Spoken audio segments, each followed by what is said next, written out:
Hello everyone and welcome back to the channel. I'm Rhino, and in today's video I'm going to be reviewing the T95E2 57, which is the Cold War version of the T95E2. It's a premium Era 1 medium tank for the Western Alliance, whereas in World War II it is a Tier 8 United States medium tank. This tank has a unique feature in terms of its hydraulic suspension. You can go into the siege mode and gain some gun depression and subgun elevation at the cost of reduced mobility forwards and backwards. So I'll tell you all about that. I'll also tell you all about the gun and the other statistics of the T95E2.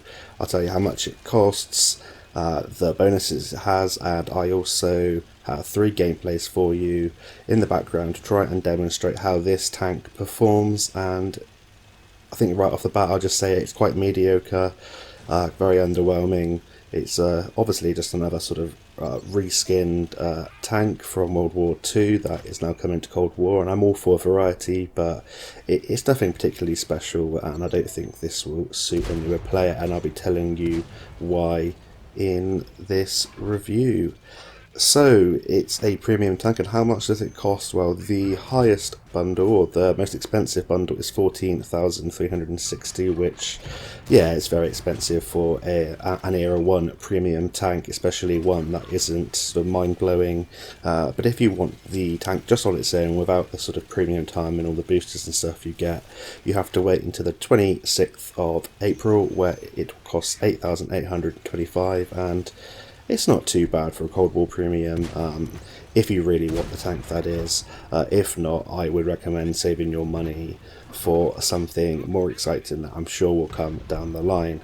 And yeah, as a premium tank, it does earn bonuses, so it has a 15% bonus XP earn, a 55% bonus silver earn, which is very nice, and a 15% commander XP earn. So you are able to trade up your crews and earn some silver. In terms of its hit points then, and we're coming into the statistics of the tank now, it comes with 1750 hit points, which is the lower end of the sort of medium tanks in Era 1, so that is quite disappointing, and it has a 460 meters view range, which is kind of neither here nor there really. And now we come on to the slightly unique aspect of the tank, and that's its 90mm gun with that hydraulic suspension siege mode. The siege mode, you enter it as you would for the Swedish tank destroyers, or to enter the mobility mode for like the CS63 at tier 10 in World War II. It's the same, it's left on the D-pad, and it takes 1 second to enter the siege mode, and you will gain gun depression, and you will gain lose mobility, and I'll tell you about that in just a second. But this 90mm gun deals 240 alpha damage, which is quite low. It feels quite low compared to the T95E3, which is sort of still a king medium tank in Era 1. You have a 9.84 rounds per minute with a 2,361.6 DPM, which is kind of the sort of lower end, average end of the DPM scale, so it's nothing too great there, but that 240 alpha damage feels very underwhelming, and you do have to keep firing for a long time to deal damage, and you can be firing for ages and it feels like you're dealing a lot of damage, and unfortunately you're not. And it's not much better in terms of the penetration then, so it's got 234mm in Era 1 of Cold War, which is pretty terrible, and it's AP round, which means the shell velocity is quite slow as well. Your heat round, which is your premium round, is slightly better with 300mm of penetration and a higher shell velocity for some reason at 1219. So if you can afford to fire the heat, I would highly recommend you do so. And it does have HE rounds, but they're kind of very disappointing at 45mm of penetration, 320 alpha damage, and 732 meters a second, so nothing great going on there. So the base reload is like 6.1 seconds, the aim time is quite nice at 1.9 seconds, and the accuracy is 0.32. It comes with a standard of 9 degrees gun depression and 14 degrees of gun depression in the siege mode, and 90 degrees of elevation and 22.3 degrees of elevation in the siege mode. So when you enter the siege mode, you do gain 5 degrees of gun depression and just over 3 degrees of elevation. And to top it off, you carry 70 rounds, and I've come close to kind of running out in a few battles because it does fire quite rapidly for a 90mm. It's still quite an underwhelming DPM, but you do get through those rounds quite quickly, but it's just enough to carry a sort of plethora of rounds should you need them for different situations. I'll tell you what you lose in terms of the mobility now then. So when you enter the siege mode, you go down to 20 kilometers an hour forwards and 20 kilometers an hour backwards, and the standard speeds for the T95E2 are 56.3 kilometers an hour forwards and 24.1 kilometers an hour backwards. You have a 560 horsepower engine with a 15.17 horsepower to ton, so it is quite sluggish getting up hills and getting around, so you want to try and do things to enhance your mobility. The whole traverse isn't too bad at 42 degrees a second, however the turret traverse is really slow at 30 degrees a second, so having some mobility equipment really does enhance this tank. So we're coming to the end of the first replay here. Unfortunately, it looks like we're going to be overwhelmed very shortly, so in the next replay I'll go over the armour of the tank, my command and equipment setup, and then we'll talk a little bit about how I try and utilise that hydraulic suspension. So we've already picked up 4.2k damage here, just trying to get the last few rounds here, trying to make a final stand, but it's never nice when an FE 4005 comes up behind you and pokes its gun into your rear and fires off a massive shell.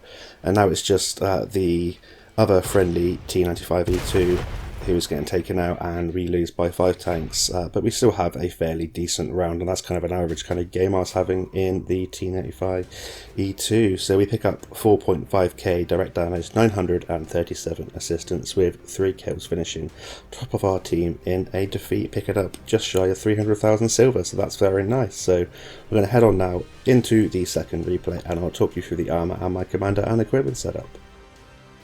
So we're now into the second gameplay of the video, and we're here on Thepal Rid, so a very good map for a tank with the highest gun depression in Cold War with 14 degrees. That's when you're in your siege mode, and you'd be hoping that the armour would be useful on your turret to allow you to ricochet some shells when you're using your gun depression on the ridgelines, and unfortunately that's not really the case. So the strongest part of your armour is the mantlet at 177mm.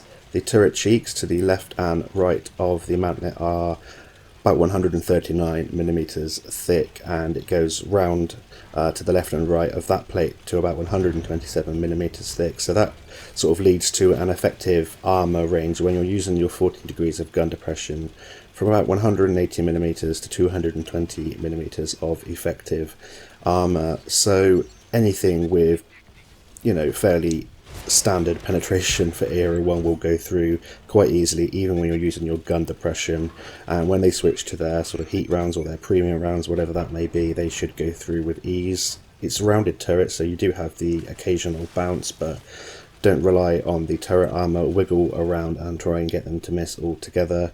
Of course, if they are bouncing, they can just shoot for that giant cupola, which you'll see on top, and that's the massive drawback to this tank. It's a tank with fantastic gun depression, but a sort of inability to use it in a lot of scenarios, because that a cupola is massive. It's only 76mm thick, and a lot of things will just go for that and go through it no problem. It's massive, and you can see that thing from space.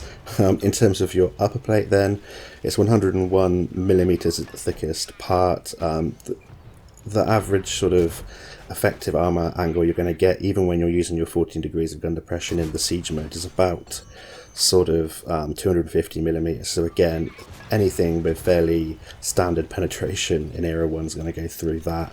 And you have a 76mm lower plate with 50mm of side armour at the front 3/4 of your side and 31mm at the back quarter of your side. So you're going to be penetrated a lot in this tank, and you want to try and avoid getting hit altogether. So a little word on the siege mode and the mechanic. It's in World War II. It's with the Swedish mediums and the STB1, and it's quite clunky. It still hasn't really been fixed or changed to a point where I feel like it's a good mechanic. It still feels really clunky. It sort of jumps forward. It's hard to aim. It feels like it takes longer than it does to sort of get your gun on target, and it's really quite annoying. And it's definitely not something that a new player will find intuitive or easy, so I think that rules this tank out for a lot of new players, especially when you have something like the T95E2 for free that we got recently, or you could pick it up in a sale or for the premium tech tree when it is available, and it's a much better tank with better armour, higher alpha damage. You don't have to expose yourself so much. And if you'll notice that this turret is kind of a mid-mounted turret, so it's not at the front or the back of the hull of the tank, it's right in the middle, and that means that even when you're using your 14 degrees of gun depression to get some advantage on tanks that don't have good gun depression, you're exposing your tracks quite often. They can track you on hills, and if you get rid of your repair kit and use that, that means that you're a sitting duck for enemies, and that can be quite annoying, so do bear that in mind. So what equipment and commander setup do I run on the T95E2? Well, in terms of my equipment, I run advanced loader to improve my DPM, gun stabilizer to improve the accuracy, and traction system because it is quite a sluggish tank, and when I do get up to top speed I want to get up to an even faster speed and get where I need to be. The gun stabilizer, I feel like it's really useful in this tank because without it I feel like it's so derpy, you miss a lot of shells and it doesn't feel like it has the accuracy and the sort of aim time that it says that it does. That's just my personal experience of the tank. It can be quite annoying, so yeah, do bear that in mind as well. In terms of my commander, I run 6th Sense, Spawn Leader, Rapid Loading, Steady Aim, Rapid Aim, Snapshot, Run and Gun, Situational Awareness and Armour Angling. A lot of gun handling perks because it's a medium tank and I want to be hitting my shells and using the ridge line and yeah, not exposing myself for too long. And Rapid Loading to improve my DPM, and Situational Awareness and Armour Angling, that's because it's from a crew that I just plucked out of thin air or somewhere in my garage. But you'll probably be better off using different skills there, like track mechanics, something like that would be quite useful, or maybe a camouflage perk or something like that, something to aid your tank in a different way would be absolutely fine. But the first 7 skills I highly recommend taking with the T95E2. So if you have the setup that I have in this video, you'll be having a view range of 535 meters, a DPM of 3165.6, and you would have boosted your top speed to 61.93 forwards, 26.51 kilometers an hour backwards, and your traverse speeds on the whole to 46.2, and on your turret to 32.58. So I think that the traction system feels like it's worth it for me, especially trying to increase your turret rotation, because that is quite annoying. And when people have been circling me in this tank, I found that I'm sort of lagging behind a little bit, and I feel like I'm in the siege mode, and sometimes I have to look down and I'm not in the siege mode, and it's just the turret's really slow and you miss a shell because of the derpy sort of mechanic. And yeah, I think I'll say right now that I don't really recommend this tank. Regardless of the siege mode mechanic, it's just a very underwhelming tank, and for the amount of times that I actually use the 14 degrees of gun depression, I'd rather just not have that clunky mechanic and maybe invest that into a better stat like more armor or better accuracy or more DPM, something like that. So that's kind of my take on it, really. It does have instances where that 40 degrees is really nice and you find yourself being able to just tip over the edge and shoot tanks that don't have the elevation to sort of shoot up at you, things like that. But for the most part, you're going to be sort of just using the 9 degrees of gun depression, using the sort of mobility mode, so when you're outside of the siege mode and it's just easier to get out of harm's way should you be spotted, that kind of thing on a ridge line. Instead of going 20 kilometers an hour forwards and backwards, you can zip forwards a lot easier when you're not in the siege mode. And yeah, like I say, the siege mode itself for the mediums just feels really clunky. It feels like that in World War II. I don't know what you think. Let me know in the comments if you played the other sort of siege mode tanks. It's kind of a unique thing to play around with, but for a new player, I definitely don't recommend it. There are much better premium tanks in Era 1 of Cold War to get, and for an experienced player, I think the only real reason you'd get this tank would be to sort of collect it, it's just a very underwhelming tank. But should you pick it up, you can still have some pretty decent games, as I'm trying to show you in the gameplays in this video. So we've picked up 5.2k direct damage and 843 assistance. We tried to push that up even further at the end of that game there.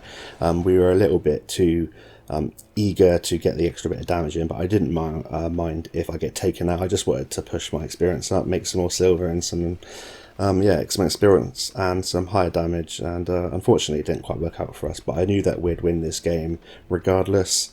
And yeah, there we are. So we'll just watch the tanks try and take out the M48P1, which is a much better tank, a tech tree tank, with higher penetration, higher alpha damage, and much better turret armour, and it's much more usable on a ridge line. I think that might have 9 or 10 degrees of gun depression as well, so that's also something that you can use, and you make a lot of silver anyway in Cold War, so even with the tech tree tanks you'll be making some silver. So yeah, I think it's another sort of reason not to buy this tank. But that brings to a close the second replay there, where we finished on top of our team with 3 kills, 5.2k direct damage, the mastery badge, 843 assistance, and we make 380,000 silver, so that's always nice. The premiums in Cold War, you feel like you're making an absolute ton and you're hitting the jackpot, and we only blocked 230 damage that game.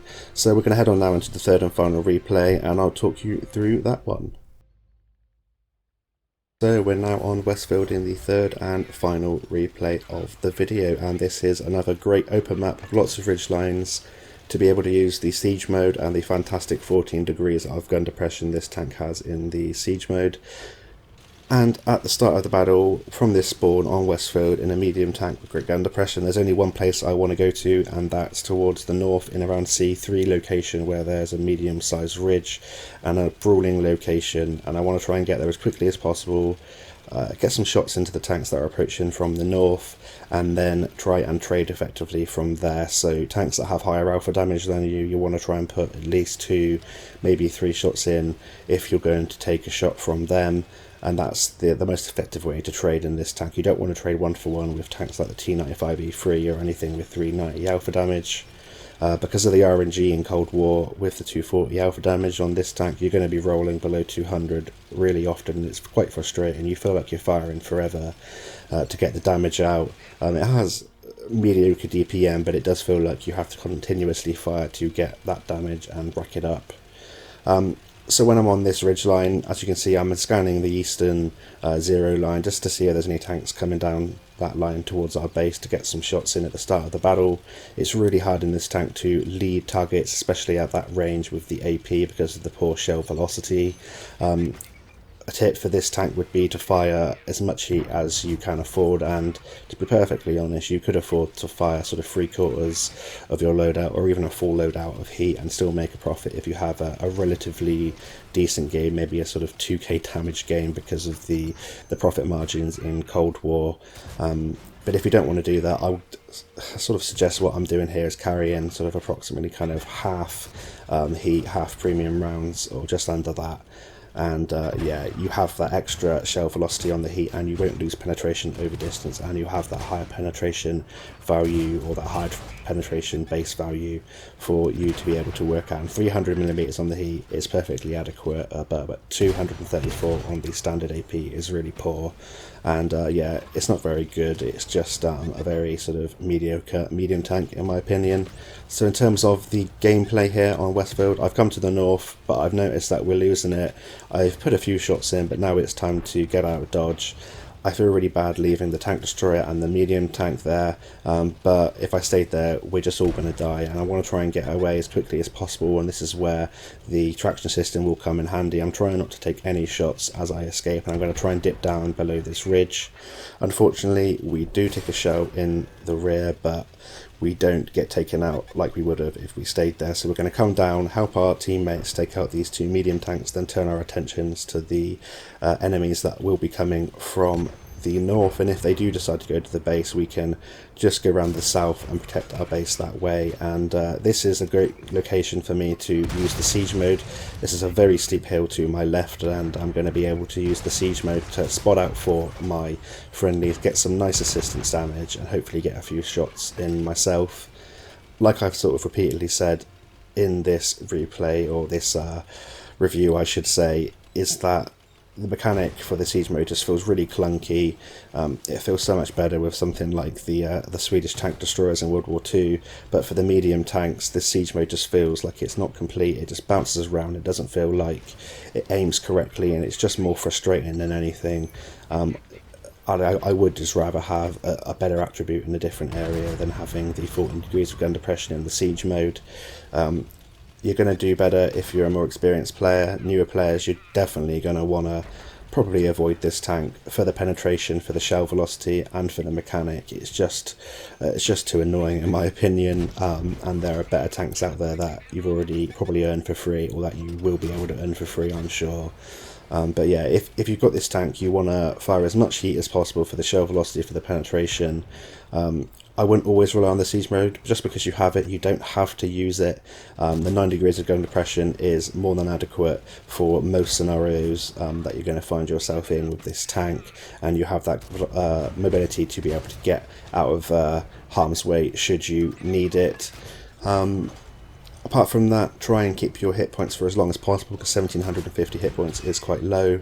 You do weigh heavier than a light tank though, as this Type 63 one there finds out. We do take a shell in the rear from the T94, but he gets swiftly taken out by our FV 4005, and I don't think there's much else to say in terms of this tank. You want to try and play it as a sort of medium range sniper tank. Try and support your heavies. Don't rely on your armour. Try and avoid getting shot. Stay hidden where possible. Use ridgelines to cover up most of your tank. And yeah, I run the combat rations to improve the DPM and improve the gun handling, because I feel like that's kind of the biggest kind of attribute of this tank. You might want to run the smoke consumable if you are a newer player, or you're not as comfortable not having that kind of backup plan to get out of harm's way should you find yourself in it. But I found that the combat rations works for me. Just improves that DPM a little bit more, improves your view range and your all-round gun handling and performance of the tank, and it seems to work quite well. So you see me here on this ridgeline on Westfield, just popping up, getting some good assistance, spotting out the opponents, covering the enemies trying to defend their base, and this is the perfect kind of location that you want to try and get the T95E2 in. You want to find some ridgelines that you're able to use your 14 degrees of gun depression where the enemies aren't. But if you're on a normal ridgeline and you have enough with the 9 degrees, just fire with the mobility mode and when you're not in the siege mode, because you will have the same gun handling. You don't have worse gun handling in mobility mode than you do in the siege mode, like you do in some tanks. So that is one benefit of the siege mode in this tank, is that you don't have that drawback of having really poor gun handling when you're on the move like you do in something like the CS63 in World War II. And that's all there is to say about this tank, really. That's my sort of summation of the T95E2. A bit of a clunky mechanic, a very mediocre tank with a reasonable DPM. You have some good games and make some good silver, but it's definitely not the most powerful. So we finished that third and final replay there with 1800 base experience points, 3.8k direct damage, 2.4k assistance, 3 kills and 333,000 silver made. And that's when we were firing quite a lot of heat. So I hope that you found this review useful. I hope you're all having a great week, and until next time, I'll see you on the battlefield, and bye for now.